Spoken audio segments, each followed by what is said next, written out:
Laurence va monter tout de suite. C'est les nouvelles pratiques de la philanthropie, de l'individuel au collectif. C'est le titre. Accueillez Laurence de Nervaux. Merci Laurence. Bonjour à tous. Je vais laisser le temps, quelques secondes, à ceux qui sont sortis rapidement, de nous rejoindre et de se réinstaller. Nous sommes tous dans une attitude parfaitement zen, dans les meilleures dispositions pour reprendre ces réflexions communes.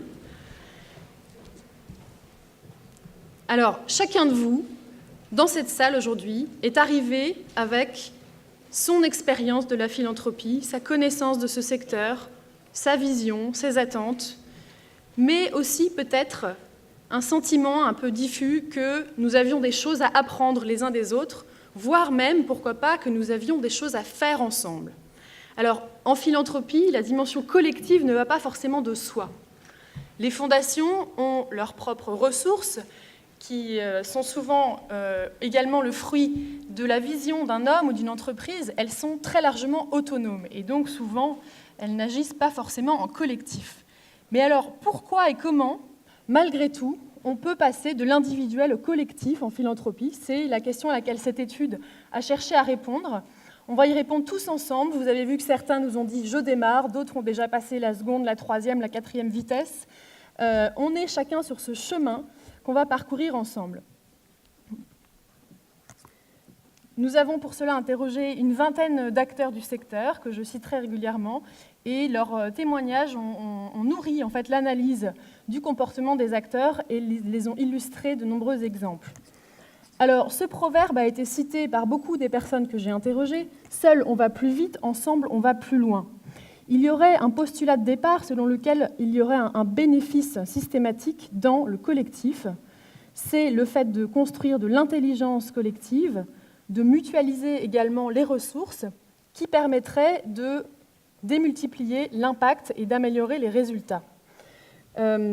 C'est un chemin, un voyage, nous allons le voir, et nous allons, chemin faisant, composer en quelque sorte la recette de cuisine de ce qui fonctionne, de ce qui marche, pour ensemble faire du collectif et pas, comme on nous l'a dit, rester dans les belles paroles, mais vraiment le faire ensemble. Alors voilà les différentes étapes du chemin que je vous propose de parcourir. D'abord, nous étudierons les cercles et les réseaux qui sont la dimension macro du collectif.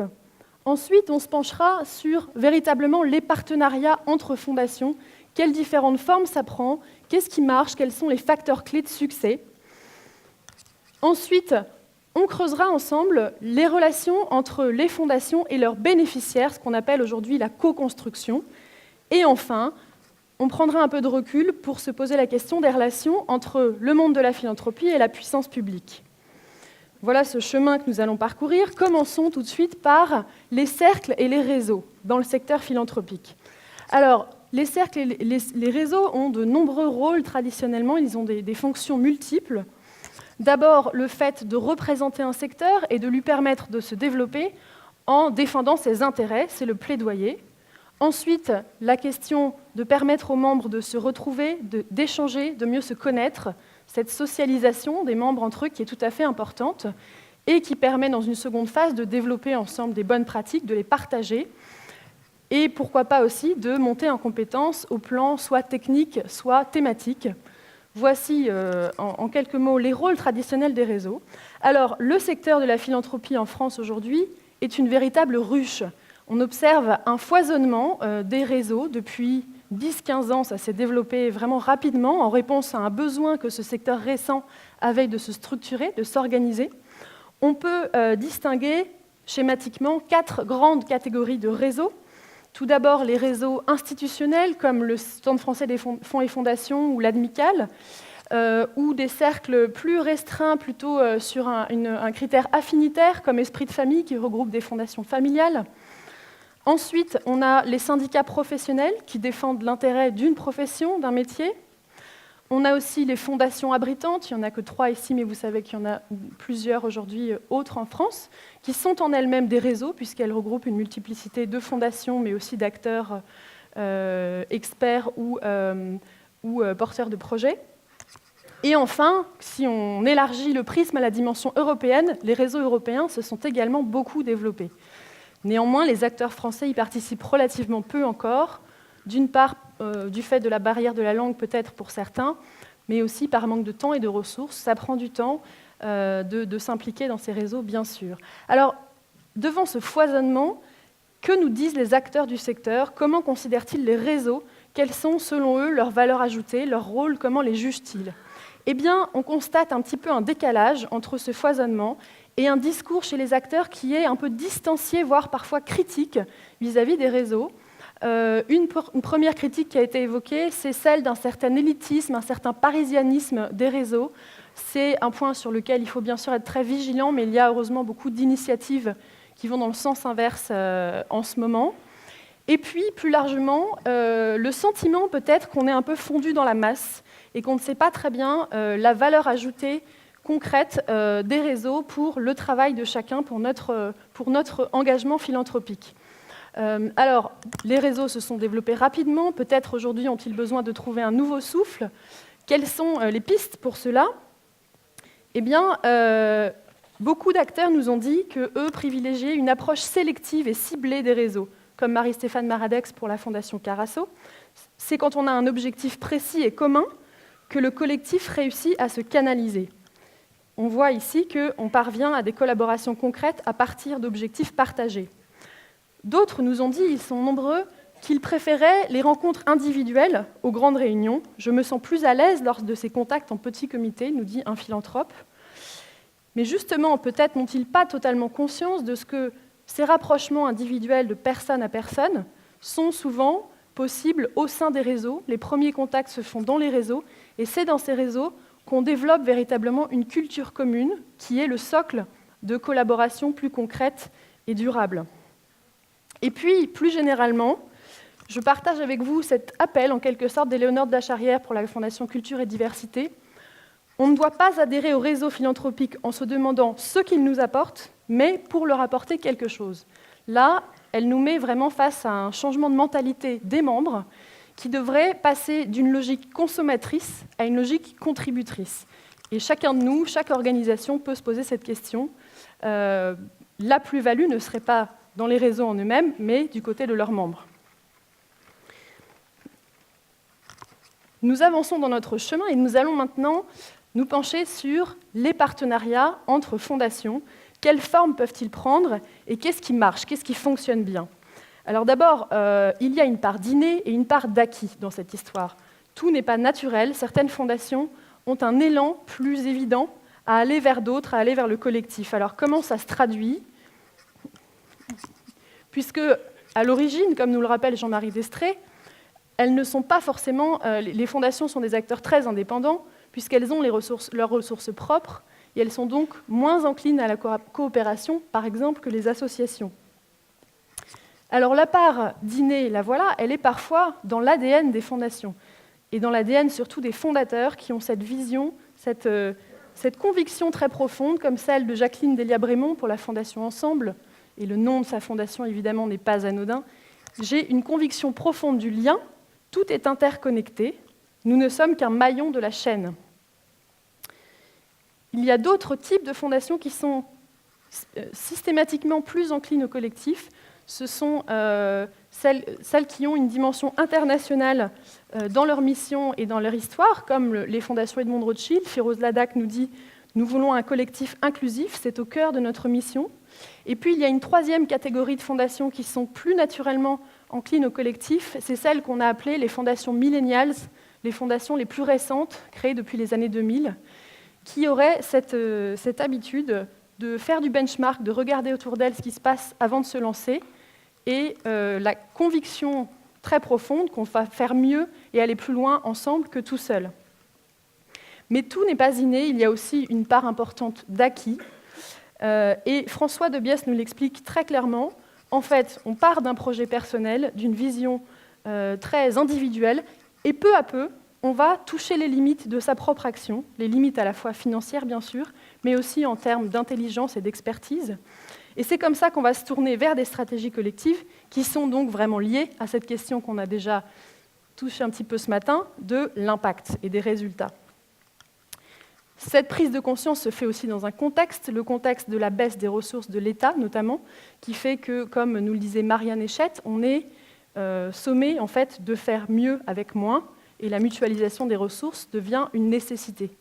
C'est aussi le cas sur certaines causes, davantage que sur d'autres.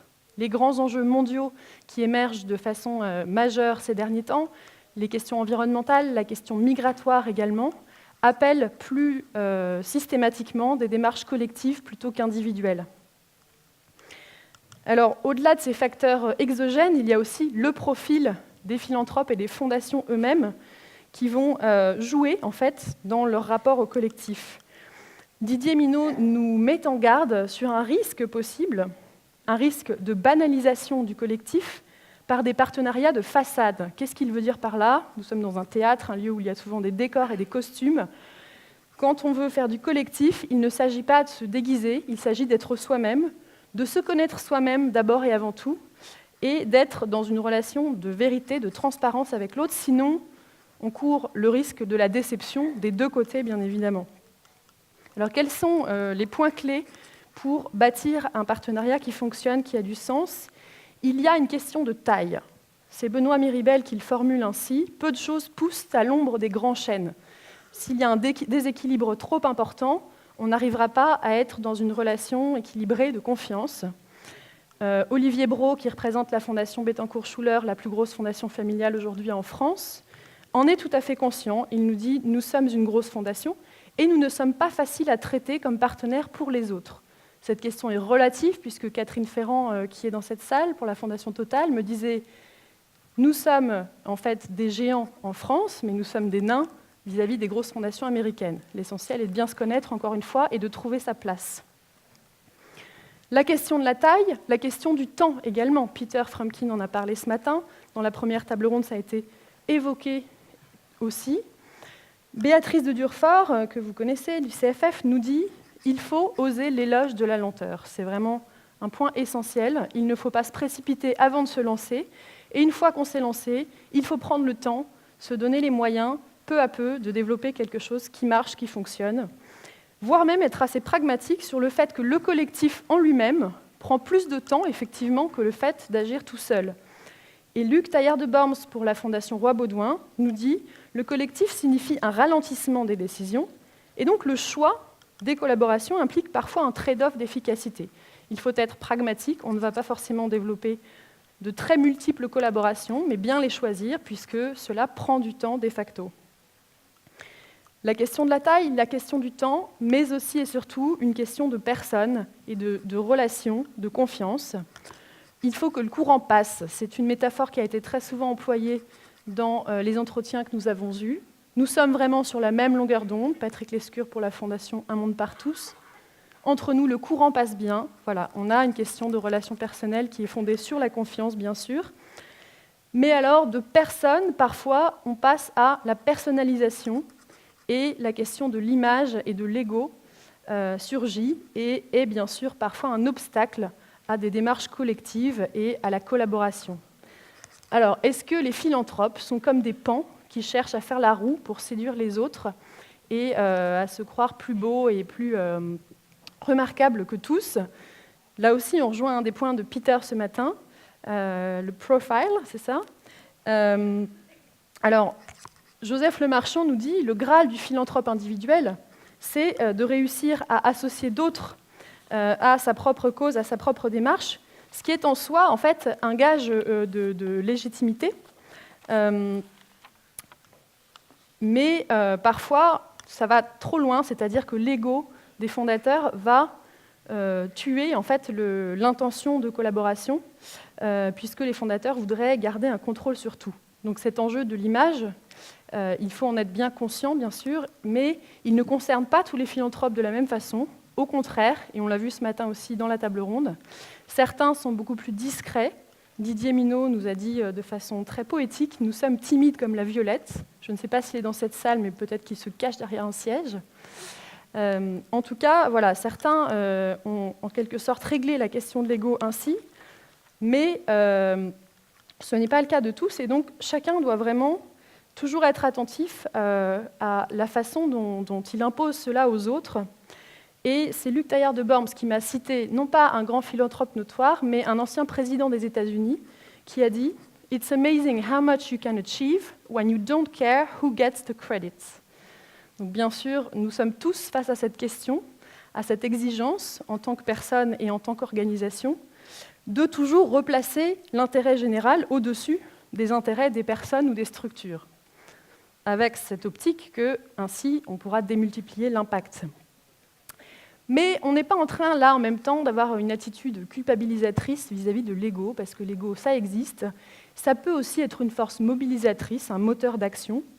Et l'image peut aussi être un moyen de faire des émules, de convaincre d'autres à s'engager. Donc, évidemment, tout n'est pas négatif dans les enjeux d'ego et d'image.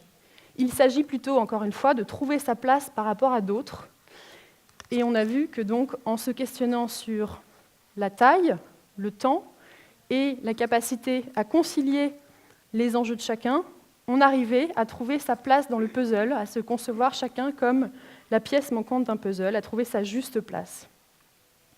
Alors on va regarder maintenant plus précisément les formes concrètes que prennent ces partenariats, ces coopérations entre fondations.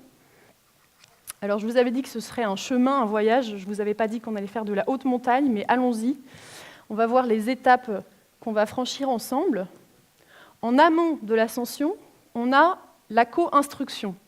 Vous savez que l'instruction des dossiers est quelque chose qui est très chronophage à la fois du côté des bailleurs pour l'instruction et aussi pour les porteurs de projets. Et de remplir les dossiers, ça prend beaucoup de temps et de ressources, donc les deux ont à gagner, à mutualiser, à ce que cette étape soit mutualisée. Ce n'est pas si facile, il y a notamment une crainte par rapport à ce projet collectif, c'est la crainte du passager clandestin qui va profiter de façon unilatérale de l'expertise partagée sur un modèle open source, en fait. Donc il y a des craintes, il y a des freins, mais il y en a quand même beaucoup qui le testent, qui se lancent. La Fondation Bettencourt-Schuller l'a fait avec la Fondation Araoc, qui est ici, il me semble. La Fondation Agir sa vie le fait régulièrement avec la Fondation Jean-Marie Bruno et la Fondation Le Marchand pour l'équilibre entre les hommes et la terre. Vous voyez qu'ici, l'enjeu de taille n'est pas essentiel. On peut avoir une grosse fondation qui fait confiance à une plus petite sur l'expertise pour de la co-instruction. C'est intéressant à ce niveau-là. Ensuite, quand on arrive en haut de l'ascension, c'est vraiment la dimension la plus engageante de l'engagement collectif, la plus décisive, c'est mettre de l'argent ensemble pour augmenter et démultiplier l'impact. Alors, ça peut prendre des formes différentes. Et voilà quelques exemples de ceux qui l'ont fait. La Fondation Ensemble avec la Hawke Foundation, là on a un enjeu de taille.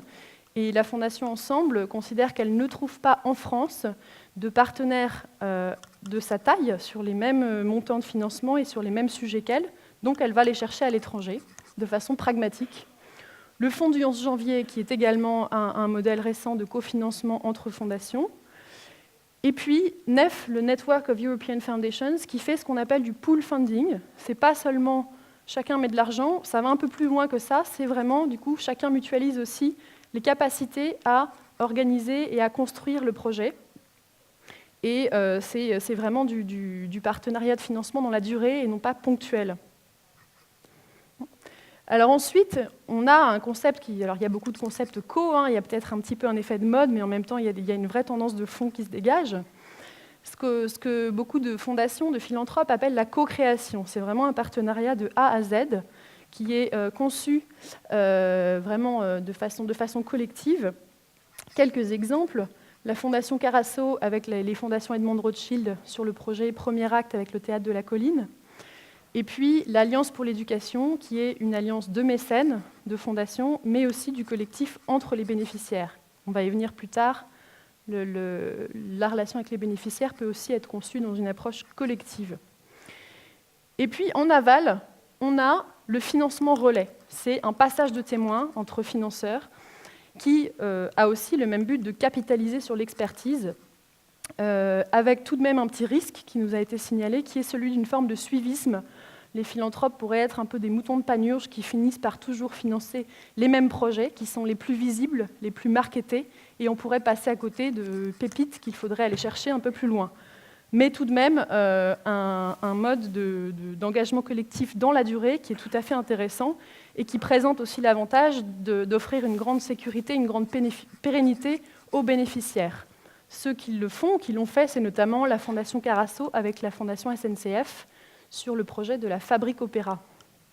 Tous ces exemples pourront vous être développés par les intéressés, bien sûr.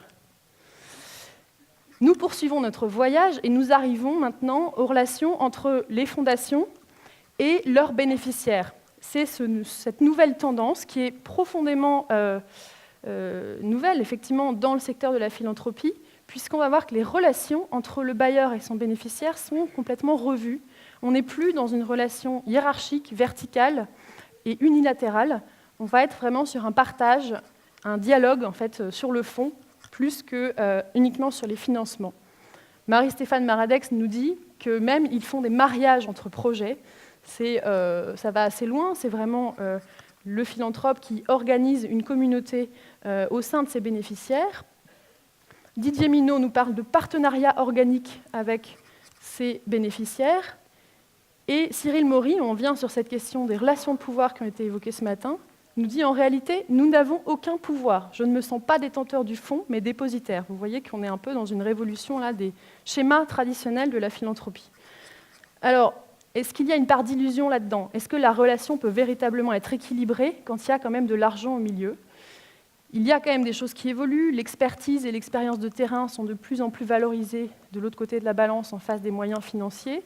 Mais néanmoins, Catherine Ferrand est très pragmatique là-dessus. Elle nous dit qu'il y aurait une forme de mensonge vital des bénéficiaires vis-à-vis de leurs bailleurs, où chacun trouve son compte, puisque les bénéficiaires savent que les bailleurs souhaitent être dans cette relation partenariale, même s'il y a un petit peu d'illusion, on joue ce jeu à deux. Voilà, une part de mensonge bien compris, peut-être, c'est en tout cas ce qu'elle suggère. Donc, in fine, ce modèle de la co-construction qui se rapproche un peu de la venture philanthropie, puisqu'on est très impliqué auprès des bénéficiaires, il va assez loin, et Firoz Ladak nous pose cette question, est-ce que le philanthrope doit être intrusif pour organiser des communautés? Est-ce qu'il doit jouer un rôle de chef d'orchestre? Jusqu'où doit-il aller? Et au-delà de quelles limites ne doit-il pas s'aventurer? Et puis, pour terminer, rapidement, quelques témoignages qui nous ont été donnés sur les relations entre les fondations et la puissance publique. Alors, des témoignages négatifs, des témoignages positifs. On commence par le moins. Certains acteurs ont été déçus, n'ont pas réussi à construire des partenariats avec la puissance publique. Il y a peut-être une question de taille. Là, évidemment, ce sont les plus grosses fondations qui seront plus naturellement les interlocuteurs légitimes de la puissance publique. Et puis, il y a une mise en garde, un petit risque, en fait, un enjeu pour les fondations de toujours préserver leur autonomie face aux politiques. Du côté du positif, on a bien sûr l'hybridation de l'expertise lorsqu'on associe par exemple des ministères à ces comités, comme la Fondation Carasso, et puis l'accès à des réseaux qui seraient impénétrables autrement que par la relation avec l'État, avec la puissance publique. Et Léonore de la Cherrière nous dit même que dans certains cas, une fondation peut amener à dialoguer deux branches en fait, de la puissance publique qui, entre elles, au sein de cette grande machine, n'échangent pas. Donc ça, c'est un rôle tout à fait intéressant. Et plus largement, la philanthropie peut jouer le rôle de poisson pilote auprès du gros animal qu'est l'État pour lui montrer des voies innovantes et être souple dans sa façon d'avancer. Alors, vous avez vu que nous avons peu à peu glané les ingrédients, les éléments de la recette de cuisine, de ce qui marche pour faire du collectif. Alors d'abord, il faut sortir tous ces ustensiles pour être bien prêt et mettre son tablier, parce qu'on ne fait pas d'omelette sans casser des œufs, et savoir surtout tous les outils dont on dispose pour ne pas se lancer à l'aveugle. Il faut ensuite choisir les meilleurs ingrédients selon vos goûts, selon la saison. Là aussi, se connaître soi-même, connaître ses partenaires, ne pas choisir n'importe qui pour se lancer. Et puis, énormément d'écoute et de sincérité. C'est vraiment la base de la confiance. La confiance est le terme qui est revenu le plus souvent dans nos entretiens. C'est loin d'être négligeable, bien sûr. Et quand même, une petite pincée de piment ou d'épices, de l'audace pour peut-être se lancer sur des voies nouvelles, hors des sentiers battus. Et enfin, la patience pour s'engager dans le temps long et la persévérance qui permet petit à petit de construire des collaborations durables. Voilà cette recette. Pour conclure, un mot de Francis Charon, nous sommes en train de passer d'une philanthropie en silo à une philanthropie en réseau. Le chemin est long, nous sommes en route, il y a beaucoup de choses à faire, mais à nous de jouer pour construire tous ensemble cette dynamique collective. Et je remercie pour terminer toutes les personnes qui nous ont accordé un entretien pour réaliser cette étude. Merci beaucoup.